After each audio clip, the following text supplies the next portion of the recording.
And sometimes you don't make it easy, and I certainly don't make it easy on you. And I will continue that tradition, if I might, this morning. And Arthur, I don't know if I agree with you. But I don't know if Arthur's going to like what I'm going to say. But I love listening to you. It's really great. Thank you very much. And thank you, Congressman, for the great job you've been doing and the relationship and the help. You're a warrior. Thank you very much. And Kevin, you're a warrior. Thank you. The job you've done is incredible. It wasn't supposed to be that way. A lot of extra work, unnecessary work. It's wonderful to be with the thousands of religious believers for the 68th annual National Prayer Breakfast. I've been here from the first one where I had the privilege of being asked. I've been with you for a long time before that. And we've made tremendous progress, tremendous progress. You know what we've done. I don't think anybody's done more than all of us together during this last 3 years. And it's been my honor. But this morning we come together as one nation, blessed to live in freedom and grateful to worship in peace. As everybody knows, my family, our great country, and your president have been put through a terrible ordeal by some very dishonest and corrupt people. They have done everything possible to destroy us, and by so doing, very badly hurt our nation. They know what they are doing is wrong, but they put themselves far ahead of our great country. Weeks ago and again yesterday, courageous Republican politicians and leaders had the wisdom, fortitude, and strength to do what everyone knows was right. I don't like people who use their faith as justification for doing what they know is wrong. Nor do I like people who say, I pray for you, when they know that that's not so. So many people have been hurt, and we can't let that go on. And I'll be discussing that a little bit later at the White House. We're joined today by two people whose faith inspires us all. Our amazing, wonderful friend, Vice President Mike Pence, and his wonderful wife, Karen.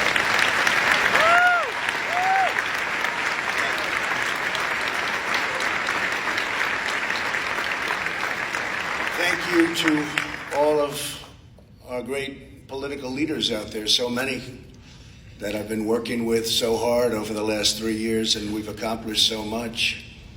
And to members of my cabinet in attendance, Secretary Mike Pompeo, Mark Esper, David Bernhardt, Jean Scalia, Alex Azar, Ben Carson, Dan Broilette, Betsy DeVos, Robert Wilkie, and Administrator Jovita Carranza. Joining us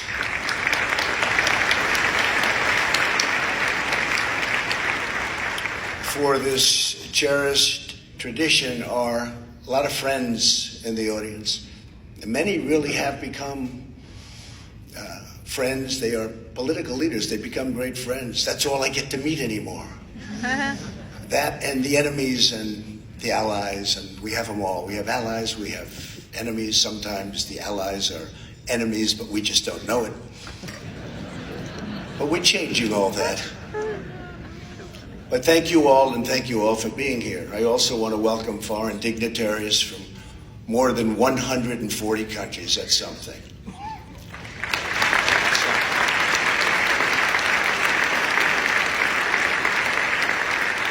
Everyone here today is united by a shared conviction. We know that our nation is stronger, our future is brighter, and our joy is greater when we turn to God and ask Him to shed His grace on our lives. On Tuesday, I addressed Congress on the State of the Union and the great American comeback. That's what it is.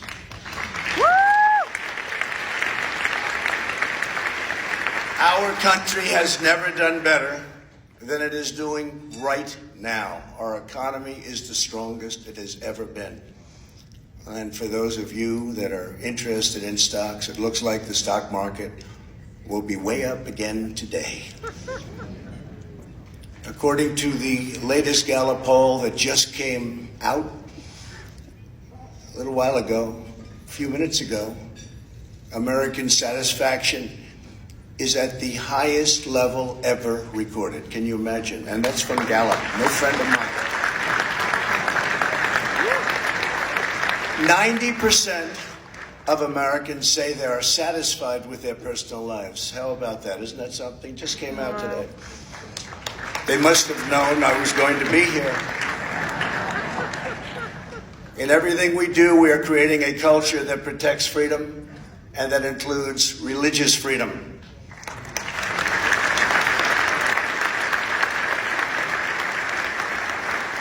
As I said on Tuesday in the House chamber, in America, we don't punish prayer. We don't tear down crosses. We don't ban symbols of faith. We don't muzzle preachers. We don't muzzle pastors. In America, we celebrate faith. We cherish religion. We lift our voices in prayer. And we raise our sights to the glory of God.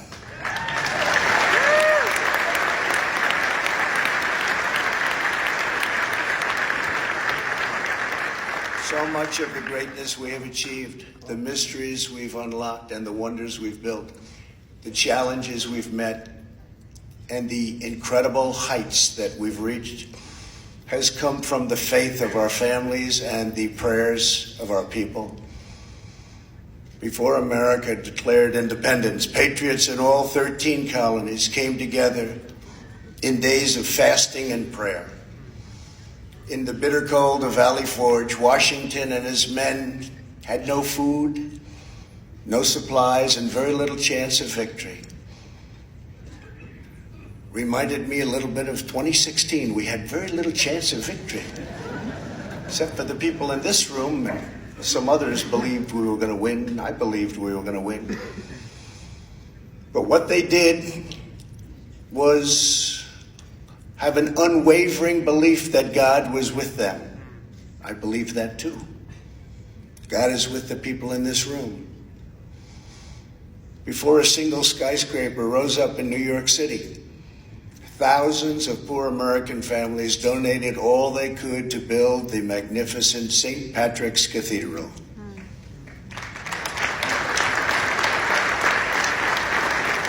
When Buzz Aldrin landed on the moon, he said, "Houston, I would like to request a few moments of silence." Then he read from the Bible. At every stage, our nation's long march for civil rights was inspired, sustained, and uplifted by faith, prayer, and devotion of religious believers. To protect faith communities, I have taken historic action to defend religious liberty, including the constitutional right to pray in public schools.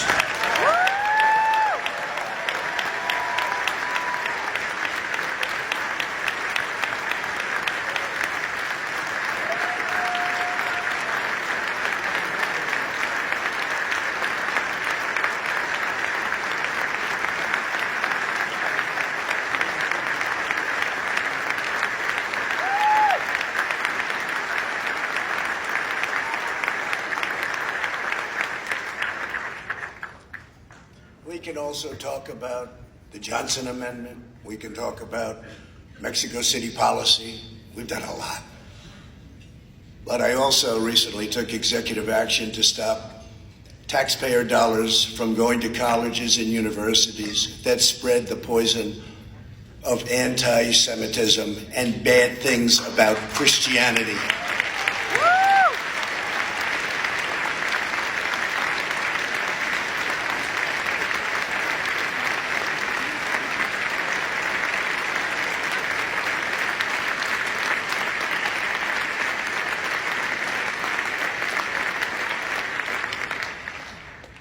upholding the sanctity of life. Sanctity of life.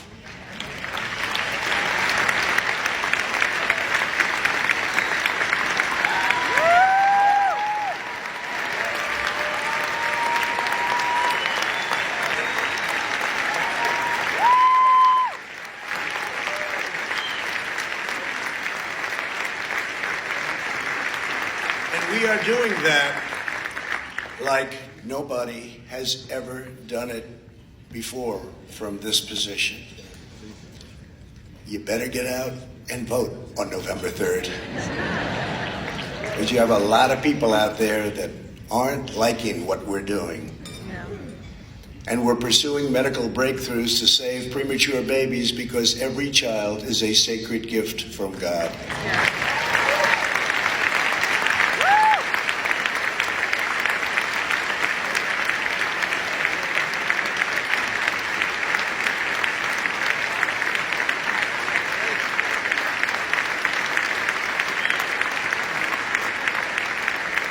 Together we are building the world's most prosperous and inclusive society. We are lifting up citizens of every race, color, religion, and creed. We are bringing hope to forgotten communities, and more Americans are working today. 160 million, a little bit short, just a little bit. 160 million, we've never been even close than ever before. Think of it, more Americans are working today, almost 160 million than ever before. Our unemployment numbers are the best in the history of our country. A more specific number, and numbers that you hear me say if you listen: African American, Asian American, Hispanic American, the best unemployment numbers in the history of our country. Women, best in 71 years. Sorry, we'll have you there soon. Soon it will be, sorry. Have to apologize to the women. It's only 71 years. But the best unemployment numbers. We're doing things that nobody thought possible. We're setting records that nobody thought achievable. And to give former prisoners a second chance at life, which so many people in this room have worked on for so long. We passed criminal justice reform into law, and I signed it 9 months ago.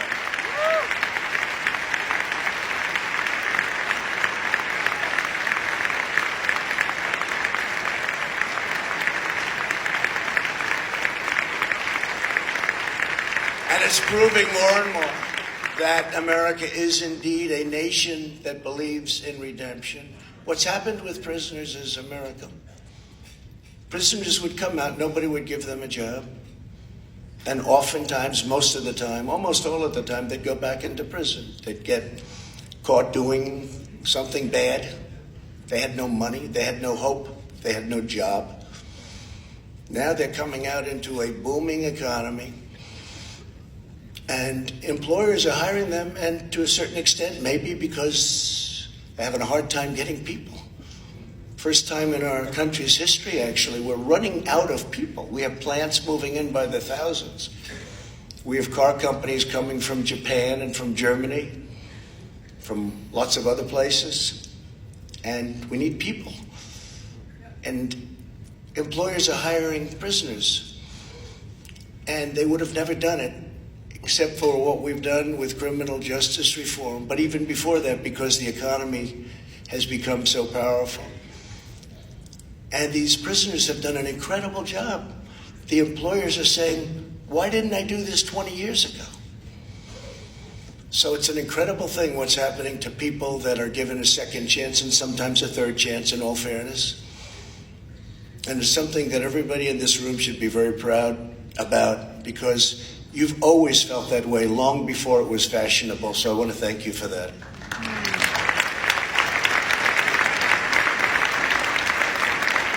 As we revive our economy, we are also renewing our national spirit. Today we proudly proclaim that faith is alive and well and thriving in America, and we're going to keep it that way. Nobody will have it changed. It won't happen as long as I'm here. It will never, ever happen.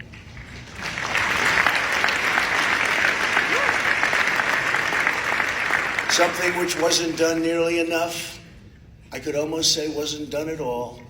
We are standing up for persecuted Christians and religious minorities all around the world.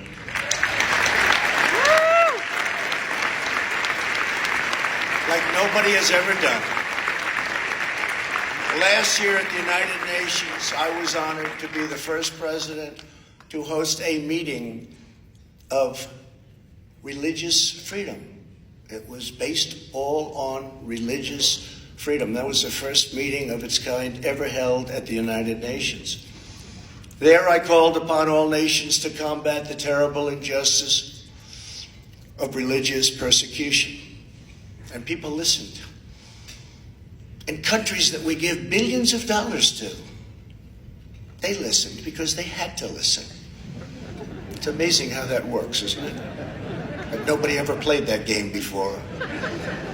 Weeks ago, a 21-year-old woman who goes by the name of Mary was seized and imprisoned in Iran because she converted to Christianity and shared the gospel with others. In Venezuela, the dictator Maduro has arrested church leaders. At the State of the Union, I was honored to host the true and legitimate president of Venezuela, Juan Guaido.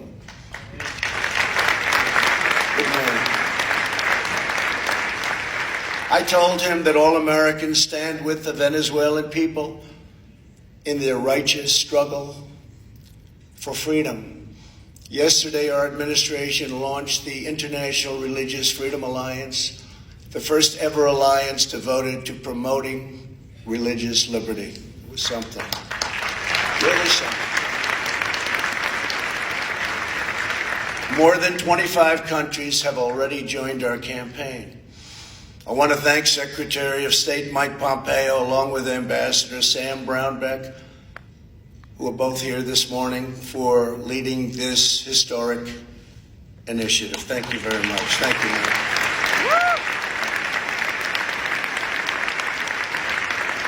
All of us here today reaffirm these timeless truths. Faith keeps us free. Prayer makes us strong. And God alone is the author of life and the giver of grace. Amen.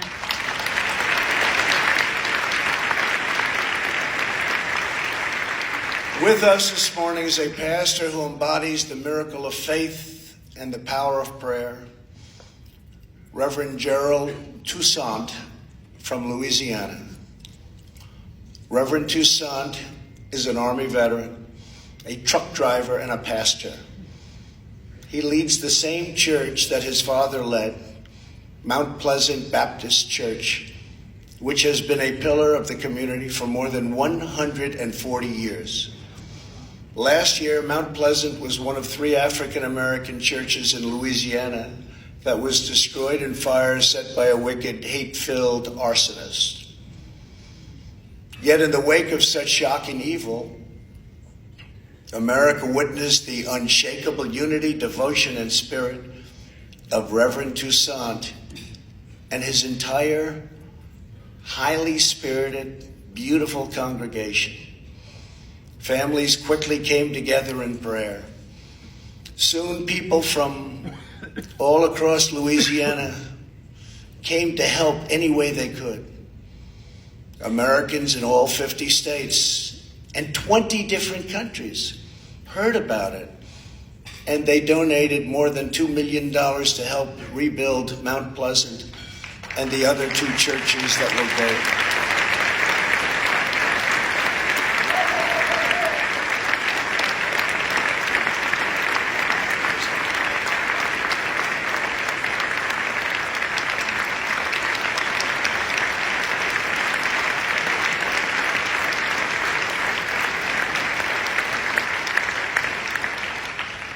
On Easter Sunday, just days after he lost his church, Reverend Toussaint preached about what it all meant. What does it mean? The Easter season, he said, is a fitting metaphor for recent events. It was dark the day that Jesus was crucified. It was dark at night when they burned our church. What has happened since is like a resurrection. Old things are gone, but it's going to be a brand new start, and it's going to be better than ever, Reverend. Better than ever. Fantastic. And today, just 10 months later, the ground is cleared. Careful plans have been made, and they're beautiful plans.